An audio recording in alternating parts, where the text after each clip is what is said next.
Boa noite a todos, boa noite aos não todos. É um prazer imenso podermos estar aqui mais uma vez. Hoje nós iremos falar sobre a neurose obsessiva a partir de Freud, de Lacan, de André Green. Vamos falar também sobre o desejo do neurótico obsessivo. Tá? Lembrando que esse encontro faz parte do nosso curso sobre a clínica contemporânea e eu espero que vocês realmente aproveitem bastante o nosso debate aqui. Lembrando que o nosso objetivo não é encerrar, não é fechar o tema, mas instigar para que a pesquisa ela continue. Né? A formação psicanalítica ela é uma formação continuada. Esses encontros aqui, ela tem esse objetivo de ampliar o nosso conhecimento teórico. Freud começa a pensar as ideias sobre neurose obsessiva ainda em um dos seus primeiros textos, que é os fundamentos para destacar sobre os fundamentos para destacar na neurastenia, uma síndrome específica denominada neurose de angústia. E aí ele cita esse termo neurose obsessiva ainda numa carta a Fliess, em 7 de fevereiro de 1894. No artigo As Neuropsicoses de Defesa, de 1894, Freud já descreve o que chamou de representações obsessivas. Aí ele afirma que quando aparece uma representação incompatível, ocorre aí uma defesa através da separação entre a representação e o afeto. A representação se mantém na consciência, enfraquecida e isolada, enquanto o afeto, tornado livre, se liga a outras representações que não são incompatíveis em si mesmas, e graças a essas falsas ligações, né, essas representações se transformam em representações obsessivas. Nesse mesmo artigo, ele afirma que a obsessão representa um substituto ou um sucedâneo da representação sexual incompatível, tendo tomado aí seu lugar na consciência. Então veja bem que Freud começa a pensar nessa temática desde 1894. Você ainda não se tinha nenhuma psicanálise elaborada ainda nesse tempo. Então Freud já pensava sobre a neurose obsessiva. Quando ele inicia o seu texto em Totem e Tabu, ele vai dizer, né, ele vai repetir uma fala que é do Steckel. Ele vai citar essa frase do Steckel, que é: o ódio e não o amor é a relação emocional primária entre os homens. E é importante falar sobre isso, porque isso vai ter bastante correlação dentro das pesquisas de Freud sobre a neurose obsessiva. Por exemplo, no artigo Observações Adicionais sobre as neuropsicoses de defesa, outro texto de 1996, Freud vai classificar as ideias obsessivas como ideias de autoacusação transformadas que emergem do recalcamento e que sempre se relaciona com algum ato sexual praticado com prazer na infância. E aí o que se tem é o retorno do recalcado, né? Essas autoacusações também são recalcadas através do sintoma primário de defesa, que é o que ele vai chamar de autodesconfiança. Isto acaba corroborando as autoacusações, né? A autodesconfiança e a autoacusação se apoiando mutuamente. E aí, outros sintomas primários de defesa vão ser apontados por Freud, como a conscienciosidade e a vergonha. Em 1907, no artigo Atos Obsessivos e Práticas Religiosas, o Freud vai afirmar que a pessoa que tem uma compulsão sabe que os seus atos obsessivos têm um sentido, mas não consegue compreender que sentido é esse. Então, para Freud, o ato obsessivo serve para expressar motivos e ideias inconscientes. Nesses atos obsessivos existiriam compulsões e proibições, né, onde é possível perceber o sentimento aí interagindo no inconsciente como um sentimento de culpa. E aí Freud vai observar que os atos cerimoniais e obsessivos, né, os famosos TOCs, eles surgem em parte como uma proteção contra a tentação e em parte como proteção contra o mal esperado que irá acontecer se a pessoa não fizer esse cerimonial. Eu tinha uma analisante que todas as vezes que ela falava do ato que ela sofreu de abuso da infância, onde ela foi obrigada, né, a masturbar uma pessoa, um adulto, todas as vezes que ela tocava, o que isso vinha à sua mente, e até algumas vezes, inconscientemente, ela precisava levantar, ir na pia e lavar os braços. E depois ela trouxe que, às vezes, esse toque vinha, mesmo quando ela não pensava de forma direta a esse ato, mas sempre ela tinha essa coisa de ter esse ritual de ter que lavar os braços. Então, Freud vai afirmar que essas medidas de proteção, elas logo parecem tornar-se insuficientes contra a tentação, surgindo então as proibições, cuja finalidade é manter à distância as situações que pode atingir, que pode originar aí as tentações. Então, para Freud, essas proibições acabariam por substituir os atos obsessivos. Neste mesmo artigo, o Freud vai descrever o deslocamento, que é o mecanismo de defesa, pela qual vai ocorrer uma substituição do elemento real e importante como por um trivial. E aí, para Freud, esse mecanismo de defesa dominaria os processos mentais da neurose obsessiva. Em 1908, no artigo Caráter e Erotismo Anal, Freud vai relacionar 3 traços de caráter: a ordem, a parcimônia e a obstinação. E ele relaciona esses 3 traços às pessoas que classifica como anal-eróticas, né? Como erotismo anal fortemente estabelecido. Aqui se observa, por exemplo, a identificação de traços de caráter que vão ser, posteriormente, na teoria freudiana, associados à neurose obsessiva. Aí, em 1900, o Freud vai publicar o artigo Notas sobre um caso de neurose obsessiva, onde vai descrever o tratamento do paciente que vai ficar conhecido como o homem dos ratos. Freud explica que as estruturas obsessivas podem ser classificadas, inclusive, como desejos, tentações, impulsos, reflexões, dúvidas, ordens ou proibições. Para ele, a repressão se dá através da ruptura das conexões causais por uma retirada aí da representação afetiva. Ele vai descrever ainda que o neurótico obsessivo vai sentir uma necessidade de incerteza ou de dúvida. Ele afirma que a criação da incerteza é um dos métodos utilizados pela neurose a fim de atrair o paciente para fora da realidade e isolá-lo do mundo.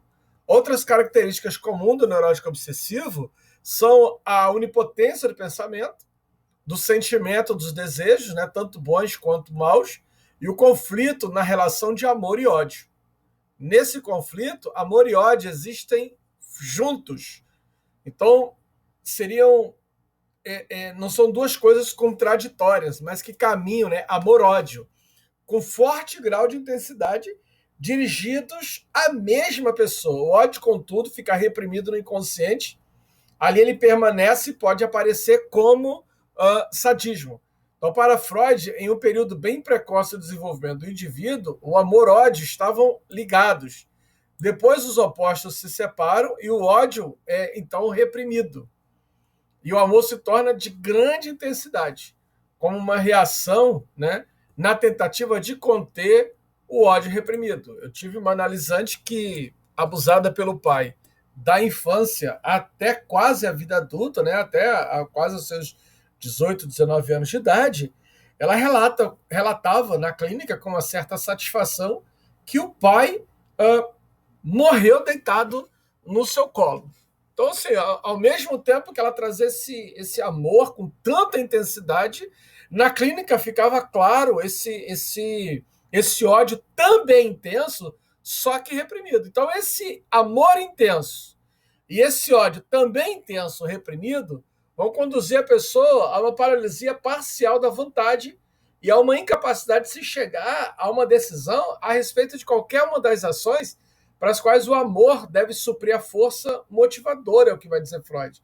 E aí essa paralisia vai se alastrando para todo e qualquer comportamento da pessoa. O Freud vai ressaltar, inclusive, o papel da compulsão e da dúvida no neurótico obsessivo. Ele afirma que a dúvida corresponde à percepção interna que tem o sujeito da sua própria decisão, a qual, em consequência da inibição do seu amor através do seu ódio, dele se apossa diante de qualquer ação intencionada. Aí a dúvida vai conduzir o sujeito a uma repetição como medida protetora, né, com a finalidade de expulsar, assim, a incerteza. Então, a compulsão, ela surge como uma forma de compensar a dúvida, tentando corrigir, assim, as condições intoleráveis de inibição, da qual a dúvida sempre apresenta testemunho. Outras duas características descritas pelo Freud para o neurótico obsessivo seria a substituição do agir pelo pensar e o pensamento sexualizado. Para Freud, o pensamento obsessivo representa um ato de forma regressiva. Eu tive um analisante que ele falava sobre esse pensamento obsessivo que substituía na cabeça dele como se fosse um ato, como se fosse uma ação. Né? Mesmo que ele diz, olha, mesmo eu sabendo que é um pensamento, na minha cabeça, aquele pensamento não era só um ato de pensar, mas era já um ato feito, já era uma coisa tomada como praticada. Em 1913, o Freud vai escrever o artigo A Disposição à Neurose Obsessiva, uma contribuição ao problema da escolha da neurose. E aí, nesse texto, ele vai descrever a regressão de parte das funções psíquicas ao estágio anterior do desenvolvimento do indivíduo, naquilo que ele vai chamar de ponto de fixação. E aí é aqui que, pela primeira vez, ele vai usar a expressão organização pré-genital, identificando como seus impulsos componentes o anal erótico e o sádico. E aí, ao descrever um caso, ele explica que a compulsão por lavagem e limpeza do seu paciente era uma forma reativa contra seus próprios impulsos anal eróticos e sádicos. No caso dessa minha analisante, como eu falei com vocês, ela sempre dizia que estava suja. Então, você vê o impulso anal erótico, anal sádico aqui, né? A coisa da retenção. Por mais que ela se limpasse, ela identificava-se como suja e se esfregava ao mesmo tempo que aquela coisa do esfregar lhe causava muita angústia, ao mesmo tempo lhe dava um prazer. Então, naquilo que mais à frente a gente vai ver em Lacan, quando Lacan vai denominar isso como gozo, né? Algo onde o prazer e o desprazer caminham juntos. Freud ressalta a importância dos impulsos de ódio e do erotismo anal na formação dos sintomas da neurose obsessiva. É aqui que ele vai citar o Steckel, né? Quando ele diz que a base primária de todos os sujeitos não é o amor, mas sim o ódio. Então, Freud, para ele vai dizer que o que disporia a pessoa a apresentar uma neurose obsessiva seria uma regressão ao estágio pré-genital, sádico e anaerótico. Né? Os neuróticos obsessivos teriam que desenvolver uma supermoralidade a fim de proteger esse amor objetal de hostilidade que espreita por trás deles, sendo a origem dessa moralidade derivada do fato de que, na ordem do desenvolvimento, o ódio é o precursor do amor, como citado. Né? No livro Totem e Tabu, o Freud vai estabelecer pontos de concordância entre as proibições dos neuróticos obsessivos e os tabus dos povos primitivos. Então, para Freud, o tabu é uma proibição primitiva, forçosamente imposta por alguma autoridade de fora e dirigida contra os anseios a que estão sujeitos os seres humanos. Então, o tabu seria composto por proibições e restrições relacionadas ao que é sagrado, impuro, perigoso ou misterioso, algo não explicado. Assim, um dos pontos de concordância com a neurose obsessiva é que tanto as proibições obsessivas quanto os tabus são aparentemente destituídos de motivo. Na fonte das proibições, tanto do neurótico obsessivo quanto nos tabus dos povos primitivos, estaria uma hostilidade inconsciente, né? Um impulso hostil contra alguém, possivelmente alguém muito amado, que aparece como uma satisfação pela morte desse alguém. Então, para Freud, a sensação de culpa do neurótico obsessivo tem uma justificativa, está fundada nos intensos e frequentes desejos de morte contra os seus semelhantes, que estão inconscientemente em ação dentro dele, como o caso dessa minha analisante que eu citei para vocês, que por várias vezes ela disse assim, por várias vezes enquanto meu pai me abusava, eu desejei a morte dele. E ao mesmo tempo ela relata, olha, ele morreu no meu colo, eu cuidando dele, porque nenhum dos meus irmãos queria cuidar do meu pai. Então eu fui lá, busquei, trouxe ele para minha casa e eu cuidei dele, ele morreu no meu colo. Então, ao mesmo tempo, esse ódio, que eu desejo que ele morra, eu desejava que ele morresse, eu sonhava com ele morrendo, ao mesmo tempo, esse amor intenso. Isso é característica do neurótico obsessivo. Esses impulsos hostis, reprimidos pela proibição, se relacionam a qualquer ato que possa, por deslocamento, representar um ato hostil. A possibilidade de realização desse ato hostil conduz o sujeito ao medo de uma ameaça de morte contra o outro. Assim, o desejo dá lugar ao medo. O neurótico obsessivo ele apresenta, em sua forma de existir no mundo, traços de ambivalência. É outro ponto de concordância com o tabu. Freud afirma que os sintomas, né, os atos obsessivos e as medidas defensivas são derivados de impulsos ambivalentes. Na ambivalência, existe um sentimento intenso de afeição e uma intensa hostilidade inconsciente. Essa afeição excessiva, que busca reprimir a hostilidade inconsciente, acaba se apresentando no neurótico obsessivo como uma solicitude que se repete compulsivamente. A principal proibição na neurose obsessiva é a de tocar, é a fobia de contato. Essa é a principal proibição. Essa proibição de tocar, Freud vai dizer que ela vai além do mero contato físico, ela abrange a expressão estar em contato, né? Qualquer coisa que dirija o pensamento para o objeto proibido. Daí que eu falei com vocês, todas as vezes que minha paciente analisante pensava na questão do abuso, ela tinha que estar ali se lavando, se limpando. Então não era só uma questão de tocar. Qualquer coisa que colocasse em contato com o objeto proibido, ou mesmo um contato intelectual, é tão proibido, né, quanto o próprio contato físico direto. E aí essa mesma extensão também ocorre no caso do tabu, como Freud vai dizer no livro Totem e Tabu. Então a proibição ela é consciente, mas o desejo oculto, né, de fazer o que é proibido é inconsciente. Freud relaciona o tabu com essa fobia de contato no neurótico. A proibição se reveste de um caráter sexual. No tabu, o contato proibido, obviamente, não deve ser entendido no sentido exclusivamente sexual, mas ser no sentido mais geral de atacar, de obter o controle, de se afirmar. Ao longo do texto, Freud termina por concluir que os obsessivos acabam se impondo o tabu do contato. Os neuróticos obsessivos gostariam de violar esse tabu, mas sentem medo de fazê-lo. Violar o tabu significa entrar em contato. No texto Inibições, Sintomas e Ansiedade, Freud vai dividir os sintomas da neurose obsessiva em dois grupos. Um grupo mais defensivo, negativo dos sintomas, que vai ser composto por proibições, preocupações e expiações, e outro grupo composto por satisfações substitutivas. A organização genital da libido vem a ser, para Freud, débil, insuficientemente resistente.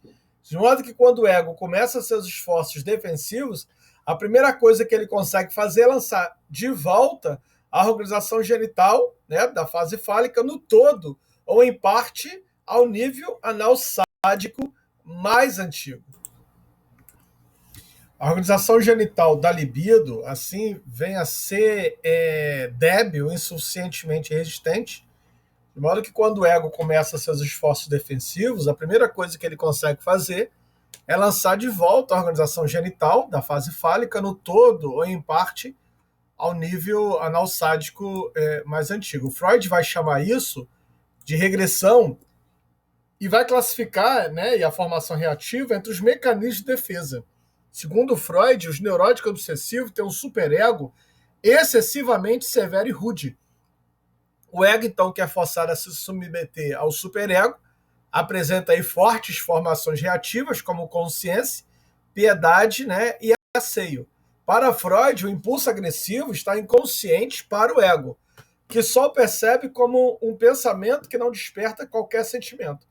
O afeto, então, surge em lugar diferente e separado do pensamento.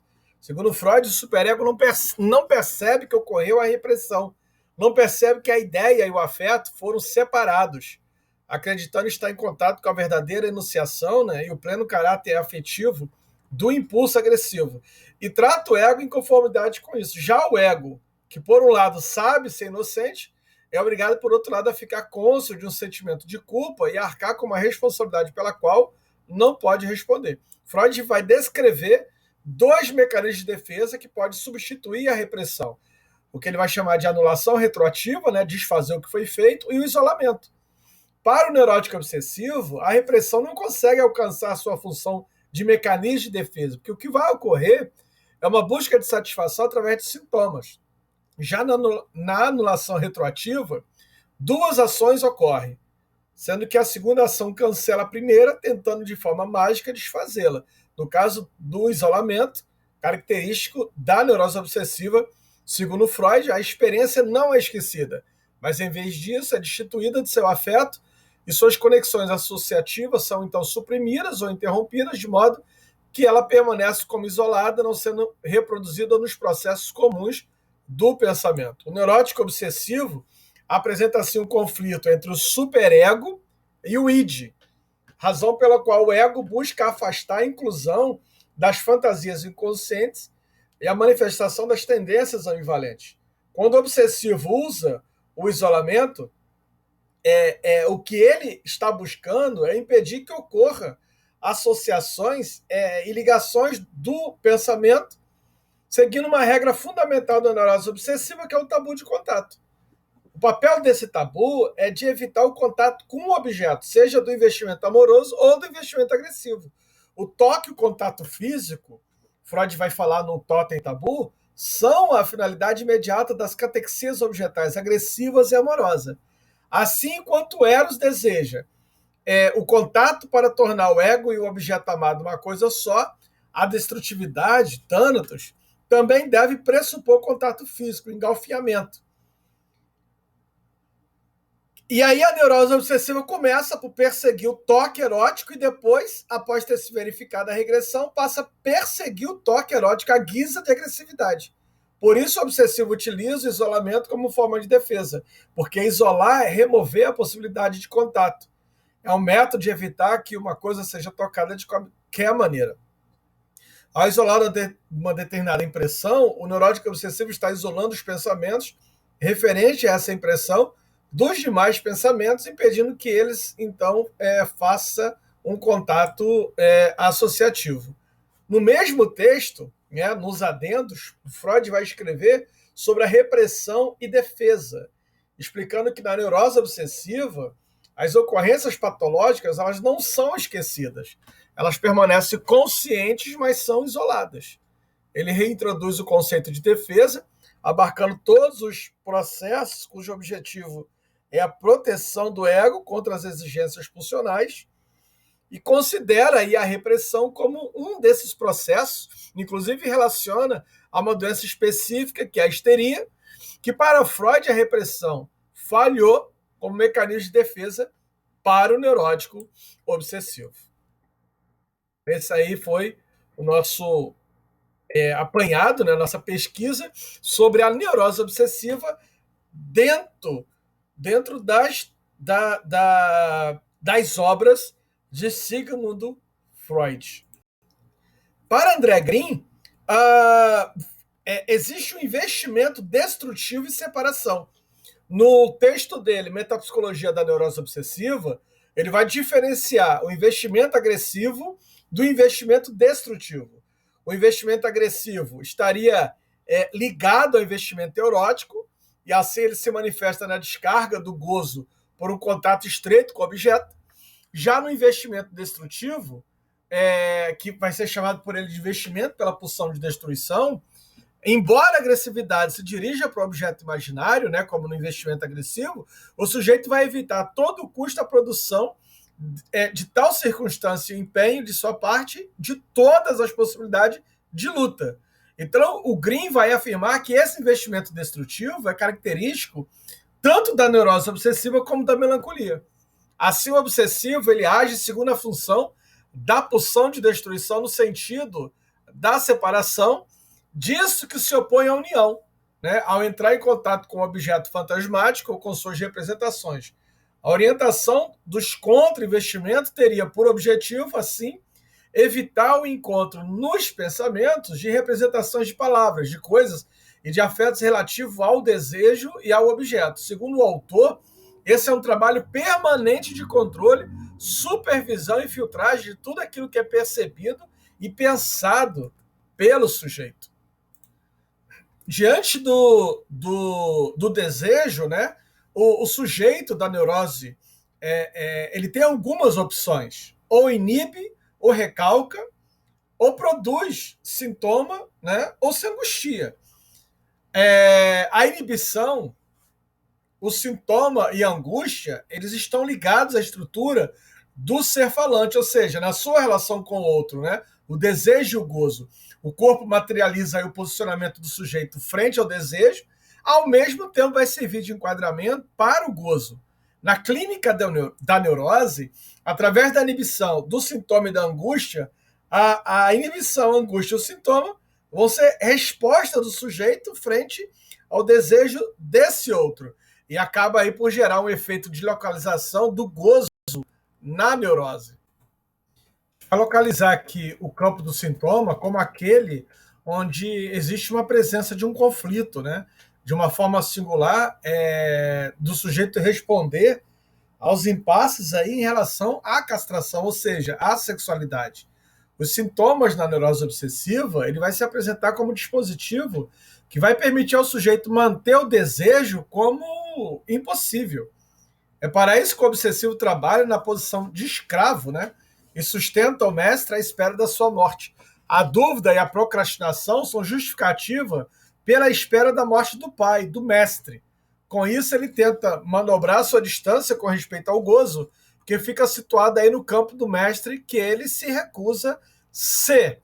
Daí que na neurose obsessiva, o corpo aparece como um instrumento que busca viabilizar uma estratégia pela qual se encontra uma saída para responder às questões sobre o próprio desejo.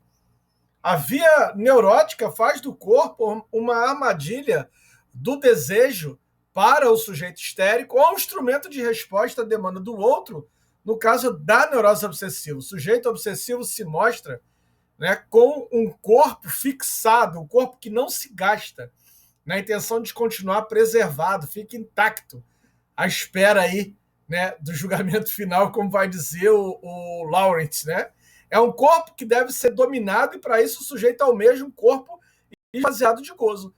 O sujeito da neurose obsessiva é simplesmente o sujeito que diz o seguinte: tudo que eu preciso, eu tenho. E aí ele nega a falta. O neurótico obsessivo ele nega a falta. Inclusive, ele despreza aquilo que ele não tem. Então, ele é o sujeito que se percebe completo, que se percebe sem necessidade de nada, né? Então, é um corpo esvaziado de gozo. O obsessivo se dedica, inclusive, a abolir a diferença entre os sexos, o que gera como consequência dificuldade, inclusive, no encontro sexual. Ele deixa à mostra que o sexo, inclusive, pode ser uma dor de cabeça. A dor é um encontro com o real, inclusive, com o impossível de se dizer. A dor na neurose obsessiva pode ser um efeito de afetação do próprio significante. Ele aparece quando o sujeito se deixa afetar por algo, quando a dimensão do próprio afeto não ganha disfarce. Então é justamente o corpo que vai fazer com que a dimensão do vivo apareça para a neurose obsessiva. Há entre o sujeito e o corpo uma distância. Lacan vai dizer que entre o sujeito e o corpo existe uma distância pautada pelo real, né? Então, de tal maneira que o sujeito não é o seu corpo, o sujeito ele tem o corpo. E entre o corpo e o sujeito, você tem algo aí que vai tentar ser contornado pelo campo da linguagem. Então, é através da sexualidade, né, da angústia, da inibição, da dor, que o sujeito vai ser confrontado com a impossibilidade de manter o desejo no plano do impossível e de tudo controlar. Não dá para controlar o corpo, né? Como vai dizer Lacan, o corpo foi feito para gozar. De uma forma ou de outra, ele alcança esse gozo, né? Agora, essa manifestação bastante presente na neurose obsessiva, vai ser caracterizado, inclusive, como mortificação. Né? A palavra em alemão, inclusive, Freud vai utilizar a palavra que significa fazer adoecer. Ao analisar aqueles que se arruinam pelo êxito, né? O Freud vai falar no texto dele o fracasso do sucesso, ele retoma a formação dos que adoecem ao se deparar com a realização de um desejo. Esse é o neurótico obsessivo. Quando o desejo é realizado, ele adoece. A mortificação o aproxima da flagelação, que é uma prática erótica em que o corpo é tomado como objeto de gozo. Então, expressões da angústia no corpo, autoagressões, mordidas, arranhões, bater a cabeça na parede, são maneiras de visualizar a mortificação através da introdução da flagelação do corpo. Vale aqui mencionar, né, como exemplos que fazem parte da nossa escuta analítica, né, os impasses que proporcionaram um questionamento em relação ao corpo e a neurose obsessiva, como as afecções corporais com ou sem dor, os rituais que materializam compulsões por se lavar, como eu disse aqui da minha analisante, né? Por arrumar, manter o corpo perfeito, com tudo no lugar. Né? Eu tenho um paciente que ele tem essa fixação desse corpo perfeito, saudável. Ele fala, olha, se eu olhar para o espelho e não ver o meu corpo saudável, isso me adoece. Porque é uma forma do sujeito tentar achar que assim ele é imortal. Catalogar as diferenças queixas que o sujeito coloca em destaque na análise não faria avançar a investigação sobre a participação do corpo na neurose obsessiva em nada. A gente sabe que a mesma queixa enunciada na clínica da neurose, dependendo do lugar que ocupa na vida do sujeito e do momento em que aparece, a que ela responde pode ser tomada seguindo as formulações do próprio Freud, como sintoma, uma inibição, uma expressão de angústia. Então, a angústia difere da dúvida, né? A hesitação se distingue do jogo ambivalente, né, do obsessivo, porque a angústia é diferente do sintoma e o sintoma da inibição. O fato deles serem diferentes entre si não quer dizer que eles não possam ter algumas semelhanças. Como o neurótico obsessivo é o sujeito que ele parte do pressuposto que nada lhe falta, que tudo que ele precisa é o que ele tem, daí que quando ele se depara com o desejo, isso pode ser experimentado de forma como uma angústia avassaladora. Enquanto não faz um sintoma, nomeando e dando formato a esse sintoma, o sujeito vai dar ao corpo a angústia no aperto da garganta, na perca, né, da perda da voz, no arranhão, na necessidade de fazer com que alguma parte do corpo seja extraído na ausência, no excesso de fome, na agitação, na diarreia, na crise, na sudorese, no vômito, na insônia. Né? A constante vigilância no obsessivo se apresenta, inclusive, na dificuldade para dormir. Porque a vigilância no neurótico obsessivo é um esforço enraizado no seu próprio ser. Ele precisa estar atento o tempo todo. Né? Então, a inibição, o sintoma e a angústia são manifestações particulares do sujeito que nem sempre vai ser fácil de ser diferenciado. Essa tríade, inibição, sintoma e angústia, vai ser eternizada por Freud, inclusive como um título de um de seus textos em que ele vai detalhar as duas neuroses, né? A histeria e a neurose obsessiva, passando inclusive pela fobia. Essas três manifestações clínicas vão ser reformuladas, inclusive em suas inter-relações, né? Inibição, sintoma e angústia são três formas das dificuldades do sujeito em relação à manifestação do desejo e da castração. O sujeito traz em sua angústia a sua inibição ou seu sintoma uma resposta possível para a falta do outro. Então, tanto para o sintoma quanto a inibição tem a função de evitar a angústia, porém utiliza mecanismos distintos para isso. O sintoma implica o recalque, né, para proteger o sujeito da angústia, e vai operar a partir de uma substituição significante, que por sua vez tem um efeito metafórico. É uma operação simbólica que permite a interpretação e o deciframento. Né? As inibições antecipam o perigo através do uso de mecanismo que se constitui aí, consiste em manter fora da ação a função erotizada, e assim evita-se o surgimento da angústia e, consequentemente, o novo recalque. Esse fato elucida a ausência de associação de ideias que a inibição provoca no sujeito. Uma verdadeira parada do pensamento que pode ser aí articulada como um buraco no nível discursivo. As inibições se apresentam exclusivamente no eu, e por isso não se confundem com o sintoma, que exige a ideia de um conflito entre as instâncias, né? A inibição é da ordem da renúncia, enquanto que o sintoma envolve sempre o conflito. Uma atualização da divisão subjetiva que mascara para o sujeito a angústia aí do seu desamparo.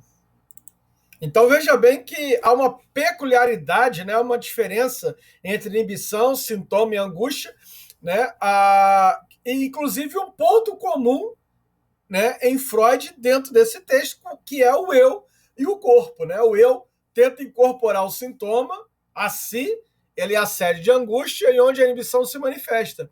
O eu vai subtrair-se da angústia por uma evitação, um sintoma ou uma inibição. Mesmo em Freud, a gente vai ver a articulação entre inibição, sintoma e angústia com o corpo e com o campo da neurose. Não em relação a qualquer aspecto do corpo, mas justamente é uma questão central do corpo, que é a sexualidade. A gente precisa entender que não há nada de natural no humano. Ao contrário do animal, que está ligado à natureza, né? O animal está para a natureza, assim como o peixe está para a água, o humano é antinatural. O humano não tem nada a ver com a natureza. Né? A biologia falhou com o humano. Né? Então, o ser humano é uma falha da biologia. Nós somos o erro da biologia, como vai dizer o Antônio Quinet. Porque no humano vai surgir a linguagem. E essa linguagem é o corte. A palavra sexo vem do latim secare, significa corte. Então há um corte. Né? E é esse corte, exatamente, é essa articulação com a questão central, que é a sexualidade, que vai haver essa articulação entre inibição, sintoma e angústia com o corpo. Né? Então, a inibição, sintoma e angústia intervêm na manifestação sexual, estando referidos ao desejo, isso também na neurose obsessiva. O sintoma é o retorno do desejo recalcado. A inibição aparece quando o desejo se manifesta, da mesma forma a angústia. Por que é difícil o neurótico obsessivo dentro da clínica analítica? Porque é alguém que tenta o tempo todo tornar inoperante o risco. E todo processo de análise implica riscos. O analista ele tem dificuldade de desalojar, né, o obsessivo de seu refúgio, exatamente porque nos chama a atenção para o fato de que quem não demanda obter um lugar no desejo do outro não pode participar de nenhuma partida, quanto muito menos do processo analítico. Só o sofrimento e a angústia podem inscrever o sujeito nesse jogo. Então, o obsessivo ele faz do dever um enigma. E é por essa via que ele pede socorro ao analista, como vai dizer Lacan. Ele fica preso nas suas defesas como em uma armadura de ferro, né? Onde ele se detém, se enclausura, para impedir de ascender ao que Freud vai chamar de um horror por ele mesmo desconhecido.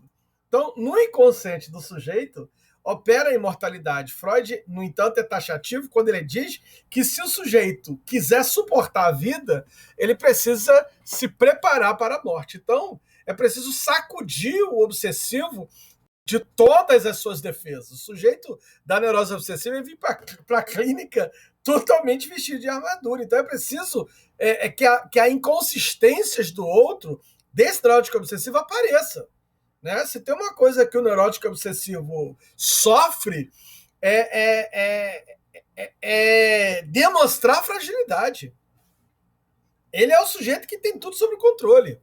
Então, o Freud vai falar na transitoriedade, né, que não é possível sustentar um tratamento com esse horror à transitoriedade que o neurótico obsessivo tem. Então, a morte, inaugurada pela morte da coisa com a entrada do sujeito na linguagem, permite o exercício do desejo, possibilitando a movimentação do sujeito na vida, não apenas como ser para a morte, mas também como ser para o sexo. Lembrando que a palavra, né, como eu disse aqui, a própria palavra sexo, no latim, secare, o corte. Né? Então não há direção do tratamento sem o risco do luto, nem vacina contra a existência da vida. Né? É preciso que o sujeito aceite esse risco. O risco que, inclusive, também cabe ao analista sustentar. Não é possível sustentar um tratamento sem colocar a questão do valor da vida em xeque e sem enfrentar o horror da transitoriedade. Então, o horror à morte está ligado a inconsistências da vida ao enfrentamento do luto, né? O que fazer com esse corpo que se faz presente na fala do paciente e materializa suas peculiaridades e dificuldades? A análise visa, inclusive, obter uma relação com o corpo que seja uma relação nova, não a idolatria, né? Não aquela do sujeito da academia, não, e nem muito menos aquela da inibição e da angústia, nem a do excesso, né? E sim aquela que encarna a castração, que permite a variabilidade, né? O movimento dos objetos do desejo. Para isso, a morte, a dor, pode se configurar como uma via de trabalho na qual os impasses em relação ao desejo se encarnam, né? O desejo é uma barreira ao gozo fundada exatamente na linguagem. O desejo é uma perturbação do corpo.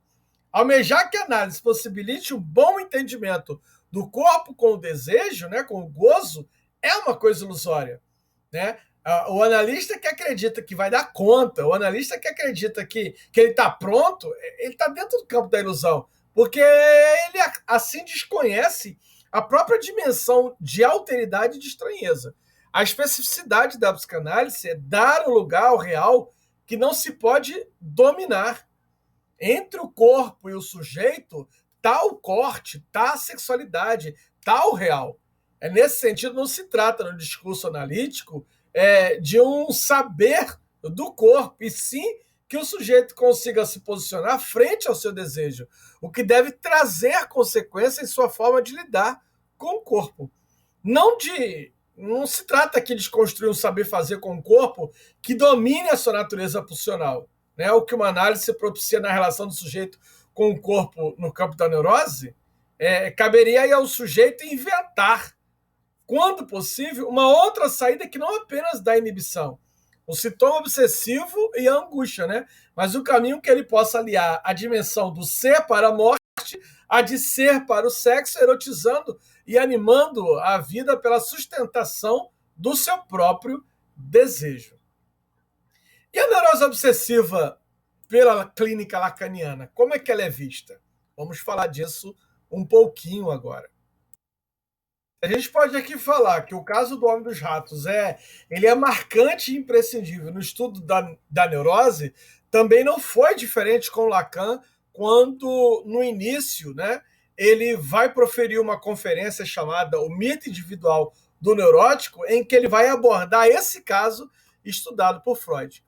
O mito seria a forma de descrever o que existe de essencial no seio da própria experiência analítica, né? Aquilo que não pode ser apreendido pelo discurso. Se Freud buscou trazer o complexo de Édipo ao real, Lacan vai trabalhar o complexo como um mito. A palavra em si não é capaz de apreender nela mesma a verdade objetiva, ela apenas a exprime e o faz de forma mítica. Então Lacan destaca que a audição do caso de tortura narrado pelo tenente provocou no paciente de Freud um horror fascinado. E longe de desencadear a neurose, apenas atualizou os temas. E aí fez surgir, né, ao sujeito a angústia que o levou até a clínica. Essa constante atualização que vai resultar na angústia vai ser utilizada por Lacan para constatar a estrutura neurótica e o entrelaçamento das questões relativas ao pai, à dívida e ao gozo, fundamentais quando tratamos da neurose obsessiva, enquanto estrutura. Aquilo que vai ser chamado por Lacan de constelação, que precederia a vida do sujeito e determinaria o seu destino.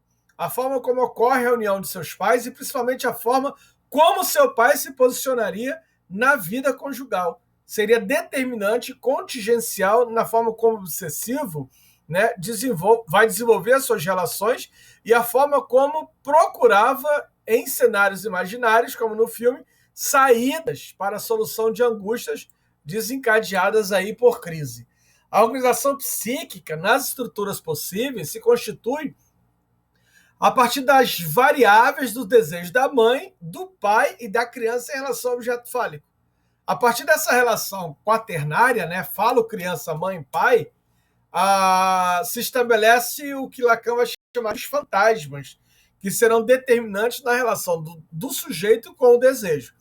Nesse instante, talvez pareça verdadeiro definir que as relações originais são aquelas vividas com a mãe e com o pai, também a partir da observação da relação entre eles. E aí, posteriormente, né, o que vai ocorrer são repetições. É na posição ocupada pelo pai, no desejo da mãe, que o sujeito telescopia a função fálica e negocia a sua inscrição numa determinada estrutura, ou conforme pensava Freud, né, vai escolher sua neurose como defesa de uma posição gozante em relação à mãe. O pai ali do Homem dos Ratos foi um homem faltante falicamente, como vai dizer Lacan, em relação à mãe, desde a formalização da própria união conjugal. A própria mãe vai dizer para o filho que se casou por conveniência, né? O pai casou por conveniência, preferindo uma boa situação financeira em detrimento ao sentimento que ele teria por uma outra mulher que era pobre. Nesse caso aqui, ele optou pelo gozo em detrimento do desejo. A união que resultou no nascimento do Homem dos Ratos tinha como progenitor um homem que, na origem, ele é um devedor. Então, na mitologia do paciente estudado, conforme descrito, a posição do pai devedor foi determinante, assim como na história de Sófocles, em que o homem dos pés inchados, Édipo, foi precedido por um homem manco, o Laio, que é o seu pai. Então, o Lacan ele vai dizer que aqui há uma dívida imperdoável, né? Então, o Homem dos Ratos, por origem e destino, se torna herdeiro da dívida paterna e, como pai, de uma dívida impossível de ser quitada pela via em que se deveria. Então, na função fálica, o pai do Homem dos Ratos esteve em débito com a mãe e com a criança. Veja como o Lacan vai trabalhar bem a questão do Édipo, né? O Laio, o homem manco, pai daquele que vai ter os pés inchados. A palavra Édipo significa isso, pés inchados, né? Então, na sua função fálica, o Homem dos Ratos vai estar em débito com a mãe e com o Homem dos Ratos. Lacan parte do histórico do pai, da influência que este teve na vida, né, do filho, nas elucubrações mentais, a partir da oitiva da narração do suplício dos ratos, da situação criada para a não quitação da dívida, que, embora não mencionada, deveria ser íntima, na função, então, que nessa função fálica, né, em que ele tem essa dívida com a mãe dele, né, e com ele, né, o Ernst, né, o Homem dos Ratos. Então, o que a gente tem aqui uma não quitação da dívida, que, embora não tenha sido mencionada, né, mencionada deveria ser ínfima, da fuga em comparecer na presença da moça do correio, conclui-se este um cenário, inclusive fantasmático, na qual o paciente estava envolto, em que esse drama resume o próprio mito individual. Então, no tocante à dívida, e lembrando a difícil situação criada pelo Homem dos Ratos para o pagamento ao tenente, quando na realidade a credora era a mulher do correio, o Lacan vai apontar na situação uma característica do obsessivo que não foi colocada por Freud, que é a motivação a partir dos desafios. No obsessivo se manifesta uma verdadeira compulsão ao engajamento às diferentes formas de competição. E como explicar essa necessidade de desafio? O Lacan vai dizer que, primeiramente, tem-se com o obsessivo, né?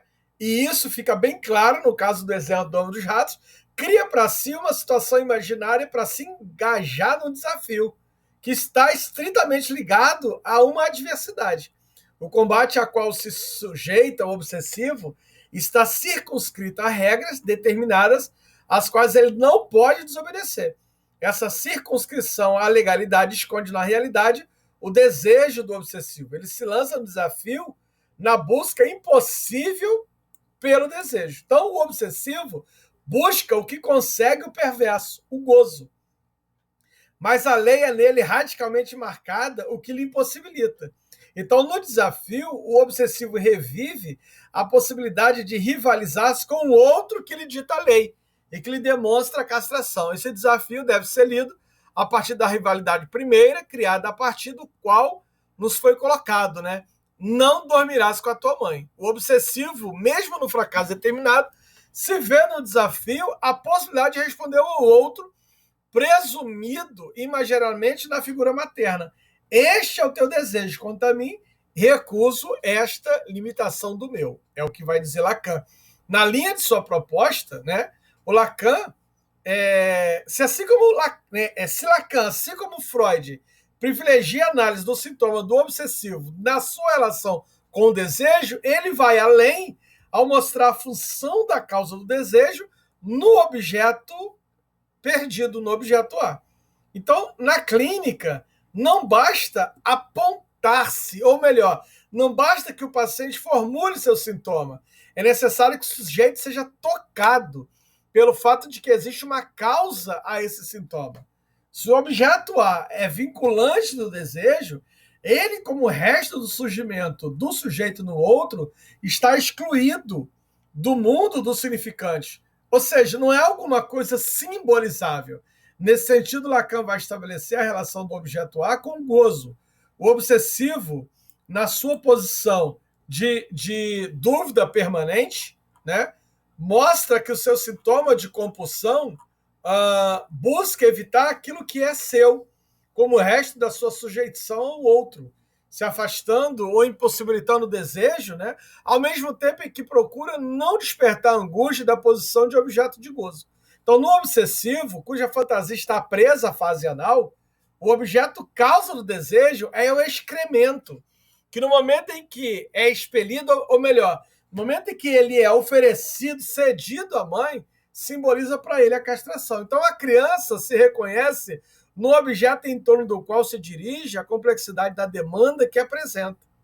Este objeto, porém, ao mesmo tempo que se apresenta como uma dádiva a ser concedida, tem a forma que lhe é anterior de dejeto, de algo ligado à necessidade de ser expelido. Então, o excremento, o objeto causa de desejo no obsessivo, é visto como parte sua, castrada, mas é oferecida à pessoa amada, sendo que, por outro lado, não seria parte sua, uma vez que se trata também de alguma coisa ruim que é preciso ser expelida.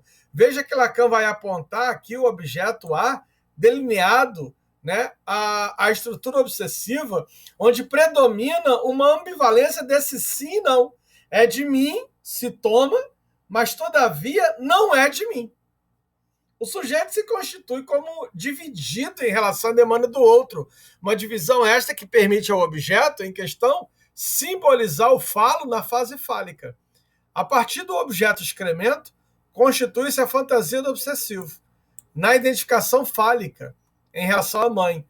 Imperiosa, no caso do obsessivo, ela se faz a partir do valor do excremento e de sua imagem. Aqui podemos apontar a característica do obsessivo de sempre preocupar-se com a sua imagem, pois é a partir desta que ele consegue se posicionar de forma a atender a demanda do outro. O obsessivo, mais do que ninguém, se preocupa com a sua imagem e com o que pode, inclusive, estar pensando dele, sendo que esta preocupação está relacionada ao fantasma no qual se constitui. Se no momento em que Lacan proferiu a conferência O Mito Individual do Neurótico, sua preocupação central era introduzir o complexo de Édipo e a psicanálise numa leitura estruturalista, é a partir da visão do Édipo como mito, né, cabe mencionar aqui a colocação naquele momento de um quarto elemento, que é a morte. A morte que estaria presente na constituição do eu a partir de uma imagem antecipada pelo outro, imagem esta que realiza ao mesmo tempo em que demonstra insuficiência em demonstrar quem o sujeito realmente é. Morte que na vida psíquica, né, na estrutura do neurótico obsessivo, lhe remete à principal questão. Estou vivo ou estou morto? Se muitos pontos foram destacados por Lacan em relação à estrutura aqui trabalhada, o principal, né, a forma como ele evita o seu desejo e a dos outros com os quais se relaciona por considerá-los duplos de si. É a partir dessa evitação do desejo que o sujeito se posiciona numa dimensão de ator, que lhe permite desempenhar no drama de sua vida alguns papéis como personagem, como se ele estivesse morto. O obsessivo tem a tendência de procrastinar. de renunciar à vida, de se fazer de morto, pois a figura do Pai, ou melhor, sua morte não se concretiza mesmo após o seu desaparecimento real, que é a morte física. Isso aparece expressamente na história do Homem dos Ratos. O obsessivo aguarda o momento em que ele vai ocupar a posição do Senhor. Momento este que nunca vai chegar. O obsessivo anseia e aguarda a morte do mestre, sem perceber que, na realidade, já aconteceu. O pai que age e fissura a relação una mãe-criança é símbolo, e como tal, ele é o quê? Ele é morto, porque é uma relação simbólica. Nessa posição de escravo de um senhor morto, é que o obsessivo se mobiliza. A fala do obsessivo, né, eivada de objetivação, é como se ele falasse de um outro. Ele reflete o movimento de afastamento do próprio desejo. Desejo desse outro que é ele mesmo. Nesse jogo, a agressividade e o ímpeto de destruição se revertem ao próprio sujeito. Lembrando que fora mencionado por Freud quando ligou a autocensura a uma recriminação a partir de um gozo sentido em relação à mãe. Para Lacan, a relação mortal do obsessivo consigo reflete a angústia diante do outro. Lacan, né, vai dizer que, face a isso, ele se faz de morto diante do objeto do seu gozo para fugir a uma suposta cólera do Senhor. Nesse sentido, nada do que acontece tem verdadeira importância para o obsessivo. Veja que o objetivo do sujeito obsessivo é anular a própria subjetividade. Intento que nunca vai ser realizado, posto que em toda estrutura neurótica o pai é a lei. E a lei produz o que? Recalque. Se há retorno do recalcado é porque o pai é falho, castrado, ou seja, está aquém da sua própria função. Assim, em sua busca pelo fim da diferença, o sujeito obsessivo termina por preservá-lo e, ao mesmo tempo, acentuá-lo por meio de suas normas particulares. A construção desse universal, sem exceção, é que vai preservar a suposta integralidade do sujeito.